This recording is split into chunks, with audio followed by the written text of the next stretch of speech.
Food is fuel for your body, your mind, and definitely your sport. But let's face it, nutrition is confusing, and the expectations on girls and women to be thin and have a six-pack are exhausting. If you've ever been frustrated with your body, confused about nutrition, obsessed with eating healthy, or guilty when you don't, underate, overate, or overtrained, and overwhelmed with all the pressure, then this podcast is for you. Nutrition can be easy, you can take control of it, but it might start with letting go of control by asking for help and making a change. I'm Lindsay Elizabeth Cortez, sports dietitian and owner of Rise Up Nutrition, where I empower female athletes to overcome nutrition concerns and perform at their highest level, to stop being confused by all the mixed or harmful messages, and finally have confidence in your body as a fierce, fit, and fueled female athlete. Today's episode is thanks to our Patreon members and our affiliates and partners. Head to patreon.com/femaleathletenutrition to join our membership or donate to the podcast, and stay tuned to hear about some amazing deals and discounts from our partners, including Prevenix, Inside Tracker, Orgain, Practice Better, and Jen and Carrie. But for now, we're getting right to the show. Enjoy.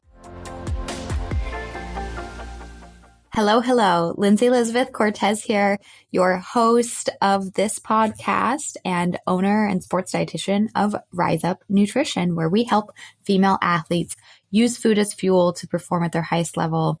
I have a guest here with me today. I'm so excited to share this conversation with you. It's with Claudia Hanna. She is the creator and host of If This Food Could Talk, a history show for everyone who eats, food history show currently in development with APT Podcast Studios. She earned a Bachelor of Arts in Economics and Foreign Affairs from the University of Virginia and MBA in Corporate Finance from Emory University. Claudia was a management consultant and finance professional for years before slipping off the power suits and donning flip-flops and beach sarongs for a simpler, healthier life in Cyprus. She now writes her own blog, Live Like a Goddess, is a lifestyle writer for Mind Body Green, Seville Weekly, Women Who Live on Rocks, Expats.com, and Sivana Spirit. A serial entrepreneur, Claudia founded Athena's Bump, a maternal nutrition company focusing on customized nutrition for the 4 stages of pregnancy, from preconception through postpartum. The Smart app was designed for the femtech market and focused on providing education, resources, and delivered foods to expecting families. Athena's Bump has secured nearly $2 million in early funding. Claudia was taught to cook by her 2 Mediterranean mothers, her own Egyptian and Greek mom, Camelia, and her Cypriot mother-in-law, Tulin. She has taken her love for authentic Mediterranean cooking to the classroom, where she teaches Eat Like a Greek cooking classes at the University of Virginia and James Madison University, where she is faculty. Claudia teaches people ages 5 to 80 plus in a simple, comprehensive, and easy-to-follow steps for developing a healthy palate using natural, local, and sustainable products. Claudia loves leading culinary and cultural tours to Cyprus, Turkey, and Greece, where she enjoys sharing the warm culture and foods of these ancient lands. Quadrilingual in Arabic, Greek, Turkish, and English, Claudia loves sharing food history, language, culture, and leans on her expertise, contacts across the globe for a truly authentic experience to her guests. Listeners, I really enjoyed this conversation with Claudia. I hope you do as well. Well, Claudia, thank you so much for being willing to join us on this podcast. I'm just so excited to meet you and talk to you. Thank you, Lindsay, for having me. No, it's great. Yeah. So one of the really interesting things about you and what I just read in your bio is just kind of how I think just your own family background, your ethnic background, and then you've lived in Cyprus. You still spend a lot of the year in Cyprus. It just sounds like such a beautiful place.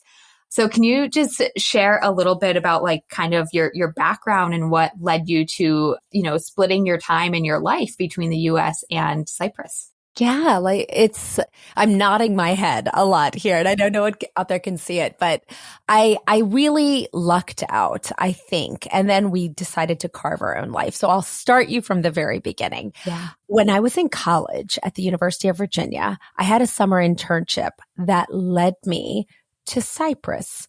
I went to go work there at an import-export firm for literally just 2 months of my life. And this is a while ago. And while I was there, you make friends with locals. It's a former British colony, so everybody speaks English, but they speak Queen's English. And then they were like, wait, there's an American who kind of looks like us, because I am of Egyptian and Greek descent. So I was born in New York, but I look very Mediterranean, I guess I should say. I look Middle Eastern Mediterranean. But anyway, so they were like, why is this woman like here, but she speaks English, but an American English, and who is she, and all that kind of stuff. When I was like a college kid. And anyway, I ended up making friends with some locals, and they introduced me to a guy. It always comes down to a guy. I mean, seriously, it always does. And he was a Fulbright scholar. So Tony was a Fulbright scholar. He was coming to the United States for his master's degree. And I was like, well, call me when you get here. And he did. And so we've been together. We just celebrated our 22nd wedding anniversary last week. Congratulations. Thank you. Wow. Thank you. And so, so what we decided to do, so then I finished college, I went to grad school. So did my husband, as I said, PhD. And then with two little babies in tow, Ella at the time was 2 and Benjamin was 4 months old, we moved to Cyprus. I hated my corporate finance job. And my husband's like, do you want to move? And in my little brain, my little like postpartum brain, I'm here thinking I'm going to be breastfeeding naked on some beach in the Mediterranean. Like I was thinking that, but it's not. It's so not like that. You can, of course, but that wasn't exactly what I did. Yeah. And not daily at least. And so we went and we moved back to Cyprus for what was supposed to be just a couple of years. And then it ended up being 10 years of living on the island. And we would spend our summers back in the States in Virginia, where I'm from. And then about 7 years ago, we moved back to Virginia full time, and we still spend our summers in Cyprus. So we have my kids, and then we have a third child now. And we go back and forth. We spend a good portion of our time, certainly our summers, on the island. My husband still has business out there. And I've been lucky. I decided to teach Mediterranean cooking classes, like an authentic, what's the Mediterranean lifestyle, how to incorporate it here in the West. And so I write and I speak about it. And then I teach at a couple of universities. I'm faculty at James Madison and the University of Virginia. And so I teach at these universities, like how to adopt an authentic Mediterranean diet as well as lifestyle to the best of my ability. I share that. But here, and then I get to take people to Cyprus, Greece, Turkey, Lebanon. Like I take them all across the Mediterranean because I speak a few languages. I speak Arabic, Greek, and Turkish. And so I lead them through culinary tours. Wow. So I get to go back. It's my way. It's like my little secret power that I've discovered. People want to do this. Oh, yeah. And I'm just not sure exactly where to start. So I get to leave my kids and travel with fun people who like to eat overseas and kind of eat with locals and little caves, houses, and picking olives and grapes and all that kind of stuff and turning them into wine and olive oil. And okay, well, I'm gonna need to talk to you offline about how I can sign up for one of these trips because it's fun. For me, as somebody who enjoys and loves food, like that just sounds like a dream vacation. Like one of my favorite parts about traveling is diving into the local cuisine and the flavors and the food and the history behind it. And that's exactly what you're doing with people. Totally, that is exactly what I do, and I love it. It's like such a happy job, quite truthfully. Oh yeah. So I really lucked out. And now I get to share it, of course, a little bit broader with the podcast, which I'm sure we'll talk about a little bit later. Yes, we will. The podcast and teaching at a university setting as well. Going back to kind of your personal background a little bit, being Egyptian and Greek, growing up in New York City, right? No. I was born in Long Island, but then I grew up in a small town in Virginia, in Harrisonburg, Virginia. Oh, okay. Because I was going to say that's very, so much culture there. In the city, not much culture, but tiny little. Let's be real. But I guess like prior to moving to Cyprus and taking that college opportunity, did your Egyptian and Greek background give you much like culinary experience of the Mediterranean style diet, like from your family as well? Of course. Yeah. Of course. Okay. That's how I always talk about how I have 2 Mediterranean moms. My mother, who is of Egyptian descent and part Greek, grandma. Mm-hmm. And then my mother-in-law, she's Cypriot. So I've absolutely have been eating this way for My whole life. So part of your family, part of your culture. And then I love that story of just jumping on that opportunity in college to go there, because there are so many opportunities. I have a lot of college age listeners of this podcast, and there are so many opportunities to just explore. That's a time in your life where you can kind of say yes to things without as many responsibilities holding you back. And that's kind of what your story was. And then it led to really, what you do as far as career wise, and then also, building your family and meeting your husband there as well. So. I get to lead Maymesters through my universities. I take them overseas, take students overseas. And you say yes, guys. Say yes. Like whoever's listening out there, say yes. Try new things. Don't be scared. You'll always land on your feet. You'll be fine. Just go try new things. You don't know what path that will take. I think it was Kismet that I did this trip. I was actually holding out for a job in Milan that never came through. Wow. And I was meant, I believe, to end up in Cyprus, and then, fast forward all these years. Yeah. You would, but I said yes. Yeah, you said yes. Yeah, you took that opportunity. Amazing. So already in your talking, you mentioned the word Mediterranean diet, or phrase, I should say, Mediterranean diet, as well as Mediterranean lifestyle. Yeah. So I would love to, I guess, 2 questions here. What is the Mediterranean diet? And then how does that differ, or what's different between Mediterranean diet versus Mediterranean lifestyle? Or how are they similar? Yeah, the way this all began is many of my friends would ask me, Claudia, you moved to the Mediterranean at age 30. Like, it sounds like you've retired. And I'm like, no, it's not. But it's the lifestyle that I really appreciate. So I wrote a blog. I started with this blog called Live Like a Goddess. That's still out there. And it's focused on the 5 pillars of Mediterranenean living. And one of my 5 pillars, the main one that gets the most attention, to be honest with you, Lindsay, is the authentic Mediterranean diet. So I'll kind of talk to you about that a little bit.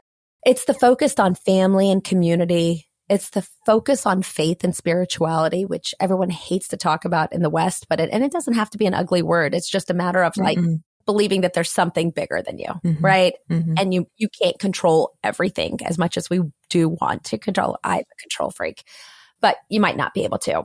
It is better career choices for women at a younger age. That's really important for me to talk about, for women to understand their career options and how to advocate for themselves. And then the final one, and this is just kind of fun, tongue in cheek, it's beauty tips and tricks passed on from grandmother to mother to daughter. So it's like yogurt on your face and lemon juice on your elbows. And those are the fun parts of the Mediterranean that I do. So those together make up the lifestyle. But the Mediterranean diet is the one that gets the most attention, especially here in the West, right? It does. Well, why do you think that is from the West? I think it's because there's been a lot of scientific evidence that shows the longevity of people living with less medications and less health complications the older we age. So you have a lot of cardiologists telling their patients, you try to adopt the Mediterranean diet. It's, more plant-based, in all fairness. It is a lot. Their meat is eaten. We definitely eat our fish and, our meat, animal proteins, but it's in greater context, we eat our vegetables. And that's kind of one of those things. I joke, and it's a terrible joke, but I'm like, make vegetables great again should be my slogan. I love it. Well, nobody else does, but my kids are rolling their eyes. But anyway, so it's good heart health, and it is, everybody wants to lose those 5 extra pounds or whatever, and they hear that the Mediterranean diet's good for you. So that's kind of why it probably gets more attention. Yeah. But I really appreciate that, and I went on your blog and website and saw those other pillars.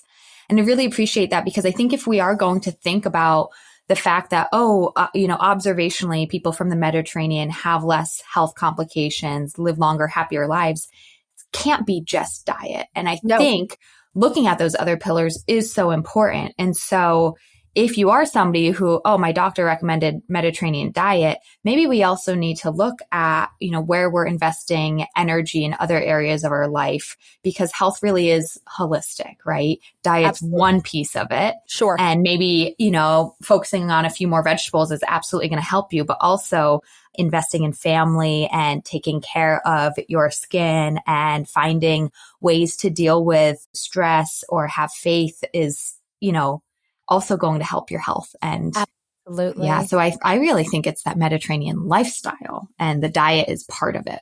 Thank you for hearing that, Lindsay, honest to God, because that is something that's really been important to me. And I think we talked a bit offline about how you have a lot of younger listeners out there. Yeah. I think it's really important to reach those young, listeners as they're starting to forge their life about choices that they can make, daily choices, over time, small choices that helps them create a beautiful life that makes them healthy and centered. Yeah. And that's why I kind of paused you when you said the West, AKA America, and is so focused on the diet. And I kind of paused you to be like, why is that? Because we are so diet obsessed. It's like a transaction. It's not supposed to be transactional. It's a lifestyle. It's like enjoy your meal with your family, but take the time to make it. Take the time to learn how to cook. I hate to say that, but it's important to me. It is. Absolutely. Yeah. So I love that. So diving, even though I'm like, it is a lifestyle, but I do want to dive into the nutrition stuff. I know it sucks, but yes, it's true. It's part of it though. It is though. So let's dive into some of the nutrition stuff, just kind of like, an overarching rundown in your experiences. What are some of the health benefits of the Mediterranean diet, or perhaps what are some of the key foods that you think are really powerful and can help people reduce their medications, live longer, things like that? Sure. So I always think about what are the 5 staples in my kitchen at all times. And kind of that's where I start. And olive oil is the very first fat that is in my house, and I think is the staple of the whole Mediterranean region. That's where the olive trees originate. And I actually have a whole episode on the history of the olive tree and where it came from and how many thousands of years old it is and the ancient uses of olive oil. But so olive oil is probably my first and foremost go-to. Garlic and onions. Those are crazy, but they can just be the base and the flavor for a lot of your foods. Yeah. Exactly. There's so much flavor in garlic and onions, cooked, raw, and those are, I think, one of those really there's so many health benefits to them, and it's minuscule, right? But it's an onion isn't adding many macronutrients to my diet. It's not adding many calories. That's not the point. It's the fact that there's these prebiotics in there. Absolutely. These compounds, it's not even necessarily vitamin and mineral. It's just these other compounds that provide health benefits, anti-cancer properties. And it's really interesting. Exactly. And did you know that the best way to get, especially garlic now, because it does have a lot of antioxidant properties in it. It's supposed to be good for your heart again, but the best way to get it in and have those enzymes just be at the high, the antioxidant properties to be at the fullest level is getting them raw in your body. Yes. Okay. So how do you get raw garlic without chewing on it because nobody wants to nobody does even in the Mediterranean. So I really am guys, think about it. I take raw garlic and I'll shave it and I'll add it to my tzatziki or I'll add it to my hummus or I'll add it to a salad dressing. The lettuce in a salad, the greens in a salad will actually kind of break down that the garlic, but so it doesn't make it stink in your mouth as much. But it's trying to find ways, or I'll add it to a little bit of olive oil in a bowl and I'll dip my fresh bread in that. So it's finding different ways to get fresh garlic. Of course, once cooked, it still tastes delicious. Yes. But trying to find different ways to add it to your diet in its fresh form is super important. Hey fans, I hope you are enjoying this conversation so far, and we'll be back to it in just a moment. But first, I want to pause and let you know that this episode is brought to you by the Female Athlete System of Transformation, aka the Fast Track to overcome disordered eating and use food as fuel to perform at your highest level. The Female Athlete System of Transformation is my unique program and proven systems to guide female athletes to understanding and implementing the proper nutrition for their sport, life, and health. Myself and my team of registered sports dietitians work one-on-one with clients to address their unique needs and counsel them through the nutritional and behavioral changes needed. Many female athletes who resonate with disordered eating, mental guilt around food and body, relative energy deficiency in sport or female athlete triad, amenorrhea, repeat injuries due to negligent nutrition, or frankly, just a lack of knowledge and understanding on their fueling needs, have seen incredible success in the fast track. After years of working as a sports RD, I've compiled the most effective ways for female athletes to learn nutrition, be supported, be challenged, and ultimately find their success with fueling as fast as possible. So don't wait another day. Get to your goals faster by joining the Female Athlete System of Transformation. Look in the show notes or head to the website to book a free call and learn more.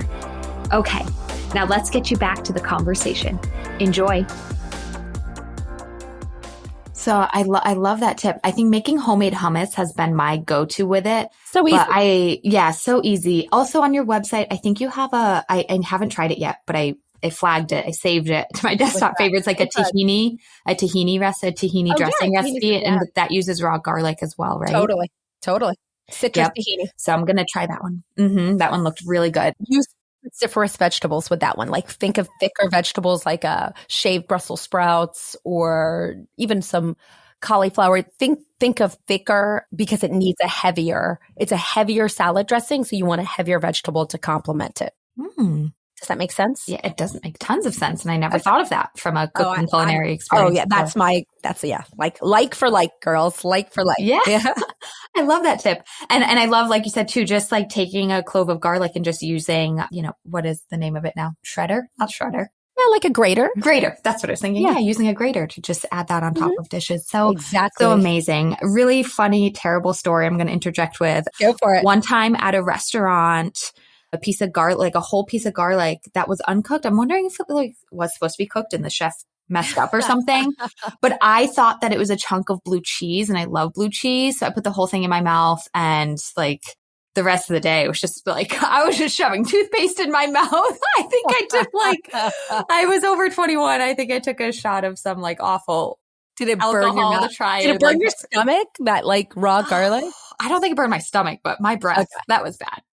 So I read, and I have no idea if this is true or not, so we could both try it out, that if you eat lettuce, supposedly lettuce will counterbalance almost absorb the flavors of your mouth. Yeah, maybe. I know that we do dairy. We do a lot of yogurt with garlic. Yes. Yeah. Milk. I know that's dairy based like that. I know that that's what we do, but someone told me lettuce, or I read it somewhere. We'll try all that because, again, yes, as you were going through your 5 foods, olive oil, garlic, onion, and garlic is so good, but getting it raw is difficult. And then we always feel exactly. We're covering our mouth when we're talking to people. So maybe try lettuce, try the dairy to cut that, and just know it. Even just small amounts is helpful. Totally. Doing it regularly, like you said, it's it's a staple in your house. Yes. At all times. Yes. Oh, and lemon too. Lemon's a staple in my house. Lemon. Yeah. I always use lemon for everything. That's how I marinate my foods, marinate my meats. That's how I make a salad dressing.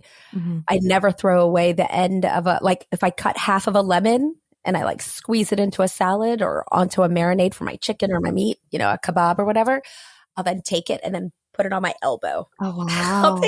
I'll put it in it, the little acidity of the lemon is breaking down your dead skin. On your elbows and on your knees, heel of your foot and knees. Exactly. Try it out.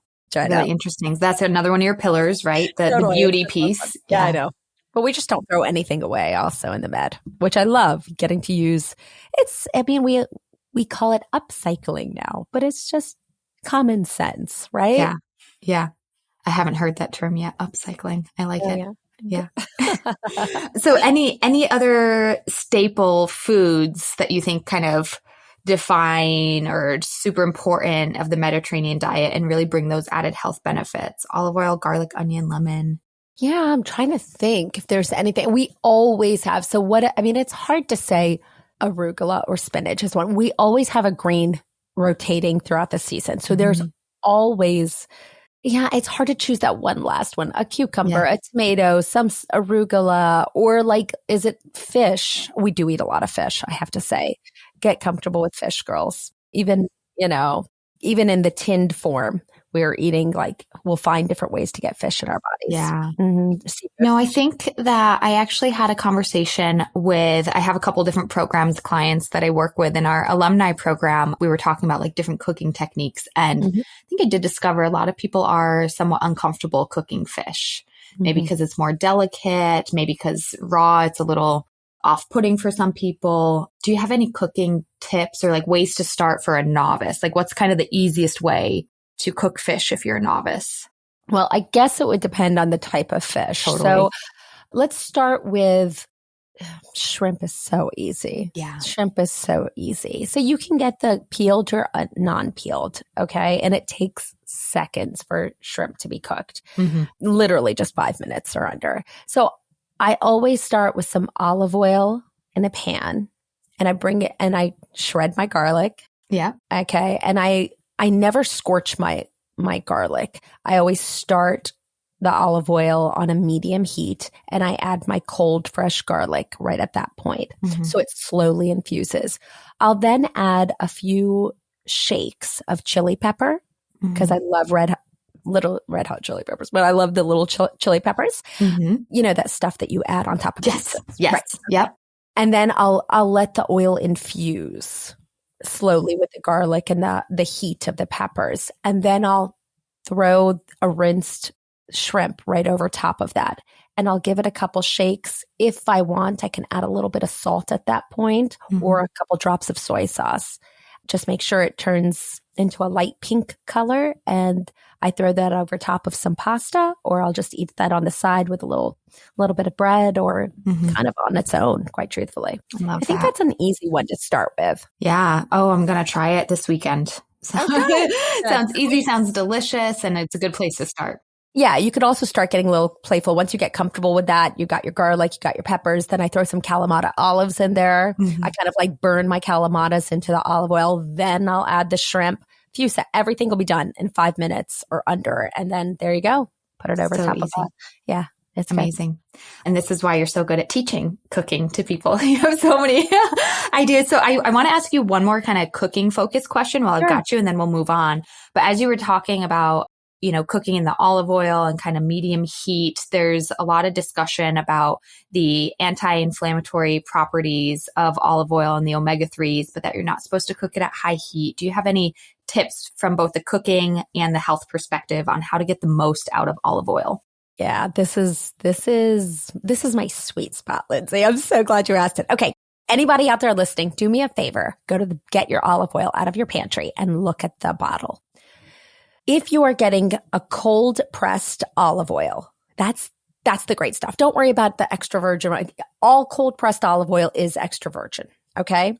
So you want cold pressed olive oil if you are drizzling on top of a salad, if you're adding to a little bit of ricotta cheese and eating it, if you're adding it to a little dish with garlic and salt, or just plain salt and dipping your bread. Cold pressed is the good stuff that has it has never seen heat. So what happens is it's never seen heat. And it's really important to remember that. When you go to a press, an olive oil press, and if you ever come with me to Cyprus or any of those places, I'll take you to a press. I'm planning on it. Yeah, totally. If you come to a press, you'll see that they are trying to extract as much oil out of that little piece of fruit. The olive is a fruit. It grows on a tree. It has a pit. It is a fruit. And there's a lot of people trying to consume it now. So if they're just trying to make presses get as much oil out of it so they can ship it all across the world, they have to heat up the fruit to kind of like loosen the skin from the flesh of the fruit. Okay. And then they press it. So that's the extra virgin. That's not the cold press stuff. If you're cooking, go ahead and grab the extra virgin olive oil. Grab the virgin. Because you're heating it up anyways. You're heating it up anyway. Those antioxidant properties have already been almost not fully destroyed, but have been lessened to a larger extent once from the mill or from the olive press, the oil press. But if you are just eating it fresh, and you're going to add it to a salad, or you're going to make it to your guacamole, or if you're going to be adding it to a hummus or any of those things, go for the cold press stuff. Otherwise, save your money, get the extra virgin, and you're fine cooking it to a high heat. I don't know why people say that. You're totally fine. Oh, really great to hear that. But just don't use the cold press stuff on your pan. It's not worth the money. You're killing it. I love that. Get it in your body. Yeah. And I love your comfort in recommending just eating that cold pressed olive oil, dipping your bread in it, adding it to guacamole, like anywhere you can add it to get those healthy fats. And absolutely. Oh my God, I love it. Absolutely. That's how you eat like a local from Mediterranean. Yes. A local Greek girl. How about that? Yes, wonderful. So I want to shift now into talking about your new podcast, because as we're talking to you, and obviously you are a wealth of knowledge about food, cooking, and where it's sourced from, its history. Yeah. And so your brand new podcast, If This Food Could Talk, I just love that title. It's so funny too, because when I heard that title, I thought to myself, I must know that podcast. I must have listened to it, because it's just such a good title. It sounds like it should have existed, but this is a brand new podcast, so I hadn't ever listened to it before. Oh, thank you for saying that, Lindsay. Yeah, because it just really, If This Food Could Talk, it's like, what would it tell you about its history, where it's from, how it's best cooked, what it tastes best with, all that. Right. And oh my gosh, I just couldn't believe when I listened to the very first episode that it was about ice cream, because that is my favorite food. Absolutely. Oh, there you go. Yeah. And the person you interviewed as well had a story about getting ice cream from Cape Cod. And I had just returned from my family vacation in Cape Cod when I listened to that episode. And it is a thing to go out and get ice cream at Cape Cod. So I was just Isn't like, that cool? Yeah. Well, that person is Samantha Brown. Samantha Brown has been she's got her own television show for the last 25 years where she travels around the world, and it's called like Samantha Brown's Places to Love is her newest show. And I sat down with her for a while, kind of like this one, and was like, Samantha, what's the craziest ice cream you've ever eaten? And so not everything got made to the final episode. Yeah. We had to do some cuts, as I hate to do, but maybe we'll release the full version of the interview. Maybe like a bonus episodes. Yeah. Totally. Because we've got like Jacques Pepin. I don't know if you've heard of Jacques Pepin, but he used to cook for 30 years with Julia Childs. He had his own show. He's huge. So we've got and that episode's coming up. But I get to sit with them for about an hour and like really just kind of pick their brain and like, what do you love to eat? And what do you love? What is the 5 foods that, Jacques Pepin? But anyway, Samantha was great. She told stories about her childhood. And that's what she really remembered, what it meant to her to share those ice cream moments with her mom and her sisters and everything. And I just love that. It has us all feeling a little bit more personal. And then, I get to share some of my favorite. So at the end of If This Food Could Talk, every episode, we go back in time with a particular food. The one you listen to is ice cream. We also have the history of pizza out as well. Yeah. And that starts from the Persian Empire and goes forward. And then at the end of every episode, I share some foods, like recipes of foods that I love making.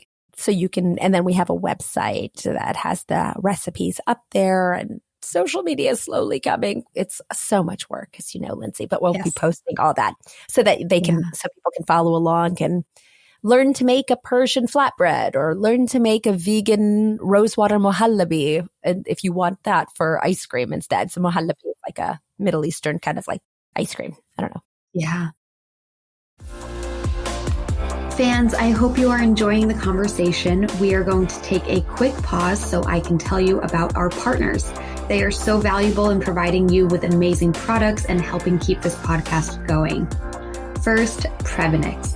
Thanks to their incredible Joint Health Plus product, my aches and pains from running and honestly being a new mom, as crazy as that sounds, have literally disappeared.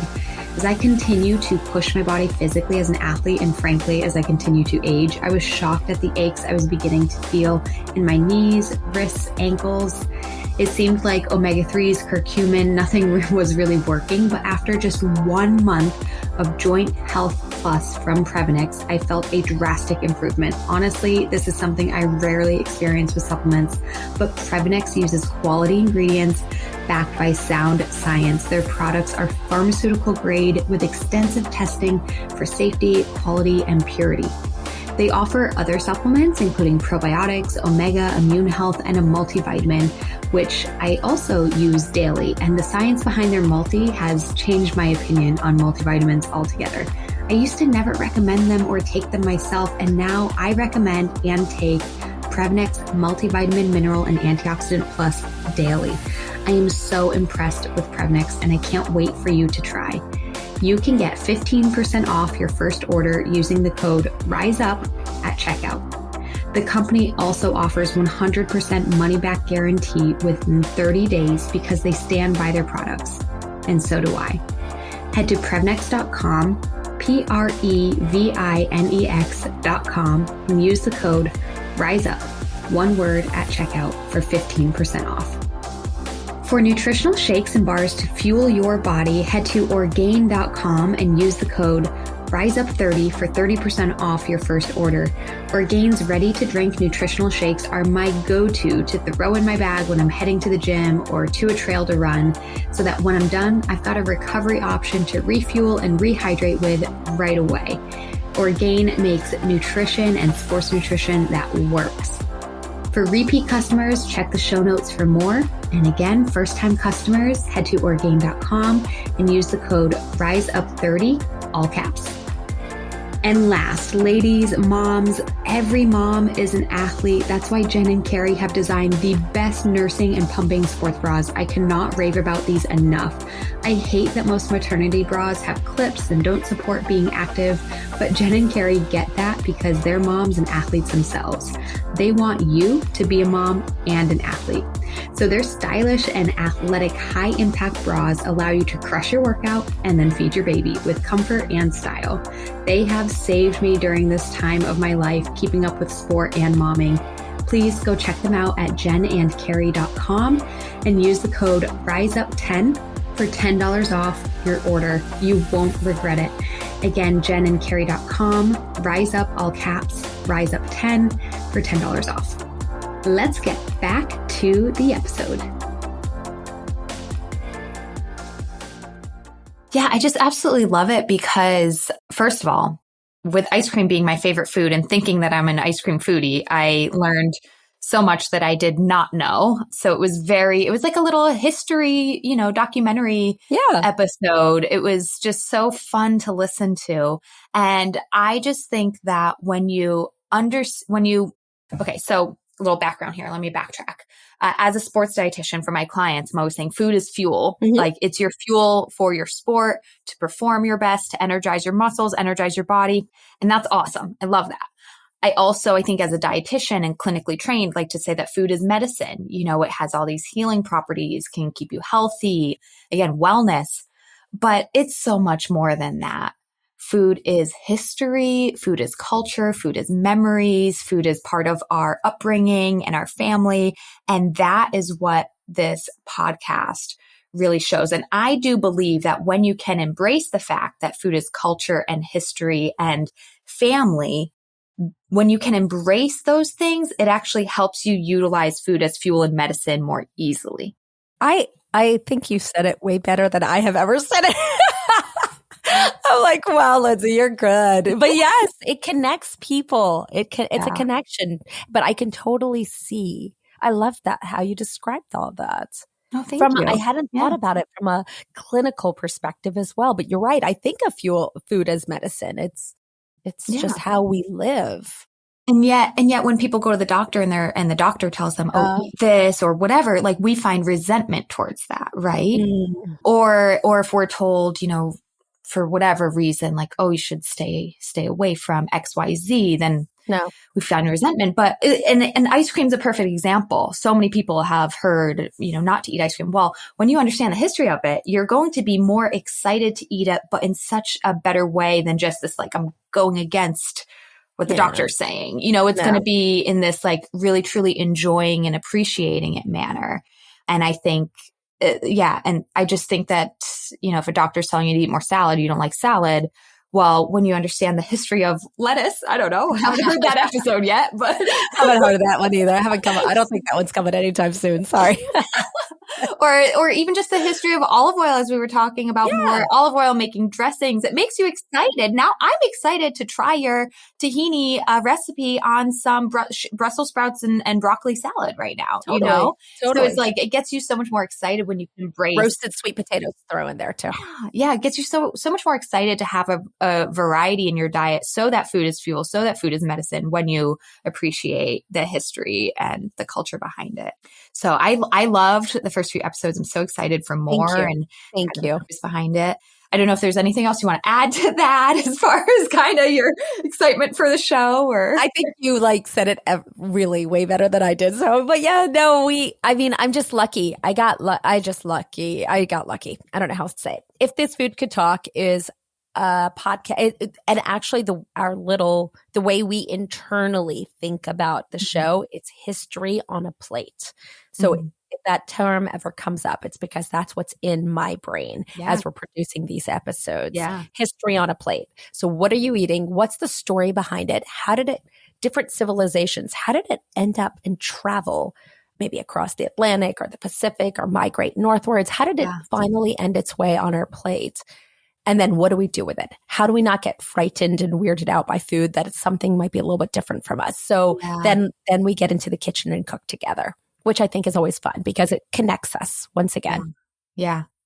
One more thing that you just made me think of is, in today's society where we do have kind of like a global food economy, like quinoa is not grown in Texas, but I can eat it. I have it, 2 miles down the road at the local grocery store. I can go get it. So it is like, we live in an age where we do have so much food at our fingertips from all different parts of the world, but we might not be comfortable enough with it yet, or know how to cook it, know how to eat it.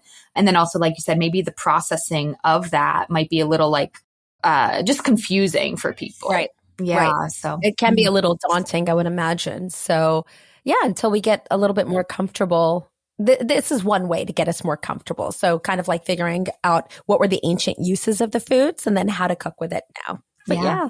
Love that. But we are very lucky. Let's be honest. We're living in a time where food is at our fingertips. We are a very blessed nation. Let's be very honest. Yes. We have access that a lot of people don't always have access. And I know that we have a lot of problems in this country when it comes up to food distribution and access for, even within the country. So, finding ways to reduce less, and hence why I was talking about that upcycling kind of as a joke, but reducing less, being more mindful as we're consuming, I think is very important too. Absolutely. Yeah. So one other topic to hit on before we sadly end this amazing conversation is your company. You are a woman of many talents and business entrepreneurial type of endeavors. And you founded Athena's Bump, which is a maternal nutrition company focusing on customized nutrition for the 4 stages of pregnancy, from preconception to postpartum. Just curious, what, you have children yourself. Did your interest in maybe starting this start during that time in your life, or well before, well after? What prompted you to want to start Athena's Bump? Well, first of all, congratulations on having your baby pretty recently.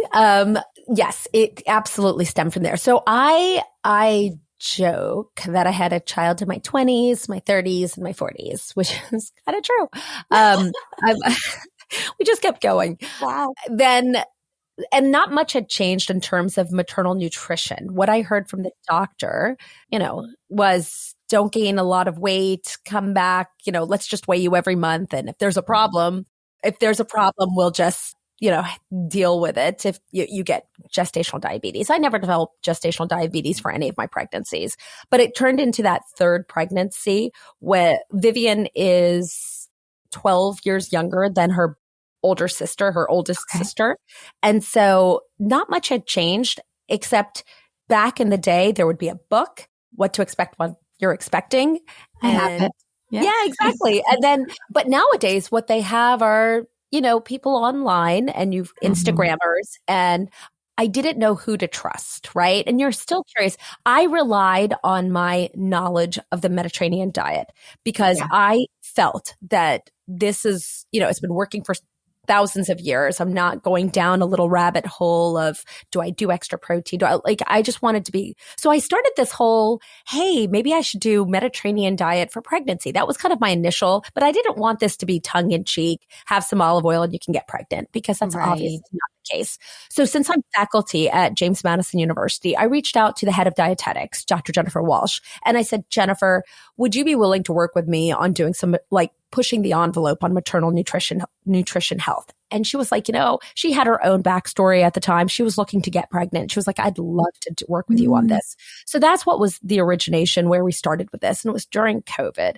So I wasn't teaching my cooking classes. I wasn't leading culinary tours. I had all this knowledge and I just wanted to make it useful for people.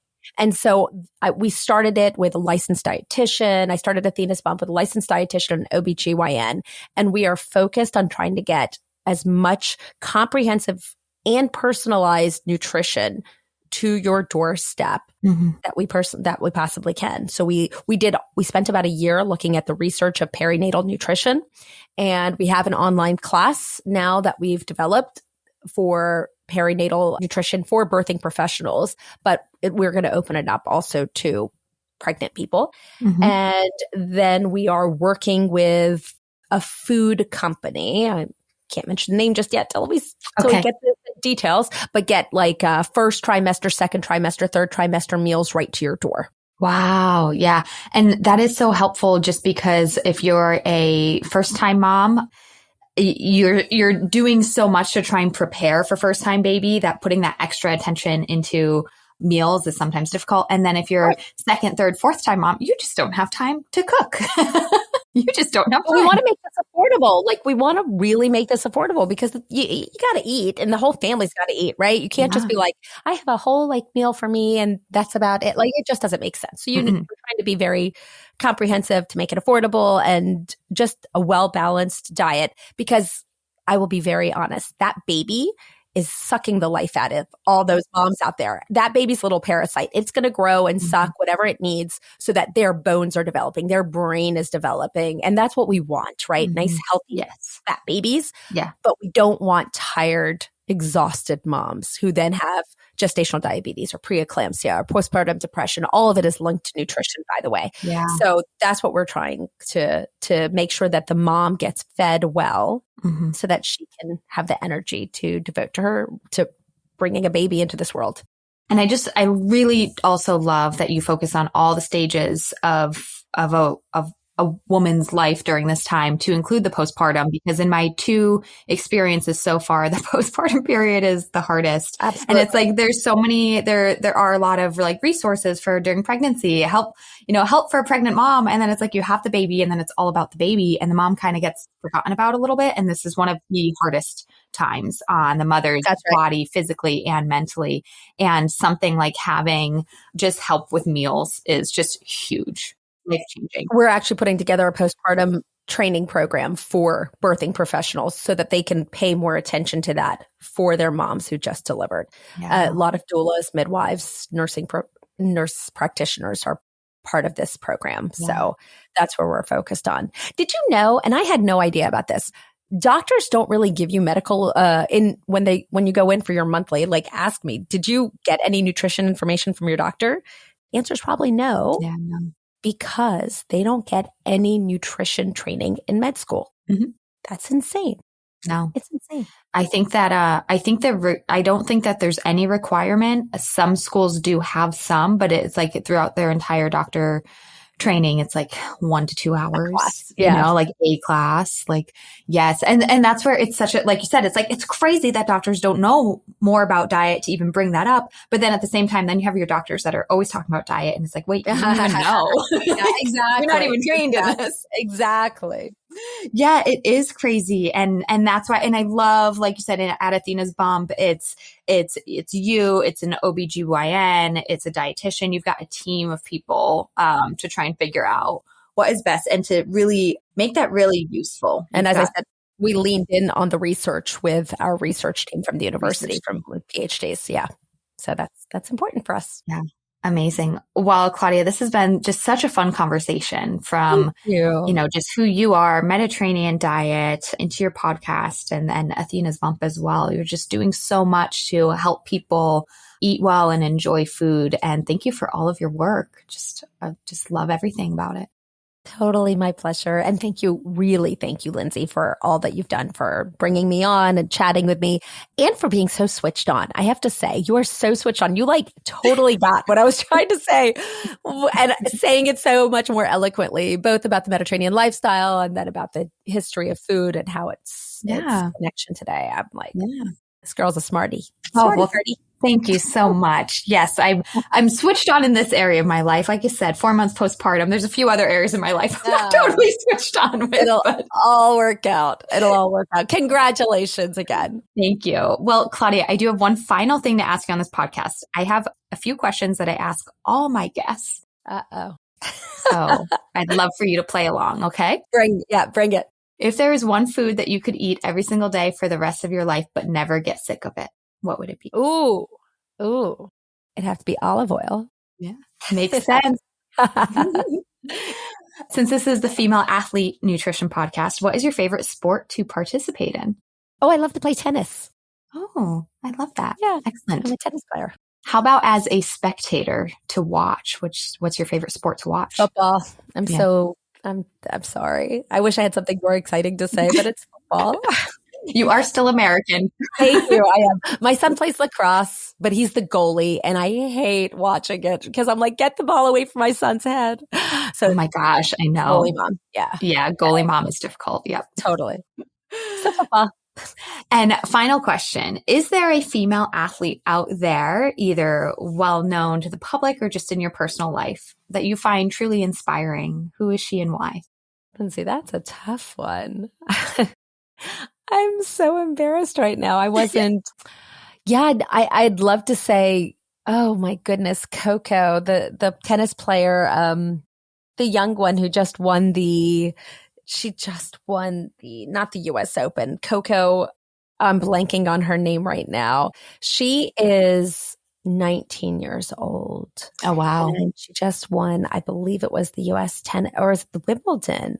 She's incredible. She's got so much of her career ahead of her. I don't know much more about her besides the fact that she has just kicked butt and came up out of nowhere, supposedly. And I'm just proud of her and how serious she took the sport at such a young age. And she's obviously naturally talented, but yeah. I love that. Well, I'll have to start paying attention to her. And yes, sometimes, even if we're not like whenever people ask me like who my favorite like singer is or celebrity, I'm like, I'm not really into that. I don't really know. Right. But there are people that catch your eye. So Coco has caught your eye. Yes, she has. Yes. Amazing. Oh, thank you. And well-spoken for being so young. Yeah. Like well-spoken young lady. Yeah. So amazing. Well on Coco. Yeah. Oh, thank you again, Claudia. This was so much fun. Thank you, Lindsay, for having me. Well, everybody, thanks for listening. I really hope you enjoyed that episode. And if you did, if you are a true fan of female athlete nutrition, then I would love if you could support our podcast by spreading the word. Share a review on your listening channel, give us 5 stars. It really helps get the word out and get the show more views to positively impact others. Also, you can support the podcast by joining our Patreon.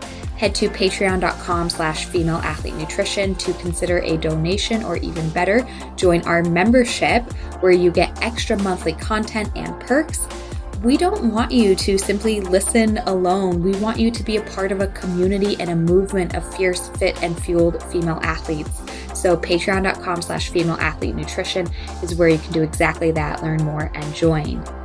A huge thanks to our affiliates and partners as well. Once again, Prevenix, Inside Tracker, Orgain, Practice Better, Jen and Carrie. Please go check them out, and their links in the show notes where you can get deals and discounts. Last, be sure that you do more than just listen. If you need help with fueling, it's time to take action. Head to my website to learn more. You can either book a free call with me to learn more about our coaching programs and how we can work directly with you, whether it's the fast track or otherwise. Or you can take our online self-study course, Female Athlete Nutrition. You can literally sign up and gain access right now. You can explore our downloadable products, including the Red S Recovery Guide, High Iron Fueling Guide, or if you are a coach of a team, check out our brand new Coaches Toolkit for teams. You can also just learn more. We have a blog, a Red S quiz to see if Red S is affecting you. If you need help, I want you to get help fast. Too many girls and athletes struggle with nutrition, but you don't have to any longer. You can rise up with the power of nutrition, take action today in any of these avenues, and become fierce, fit, and fueled. Links in the show notes, and we'll see you next time.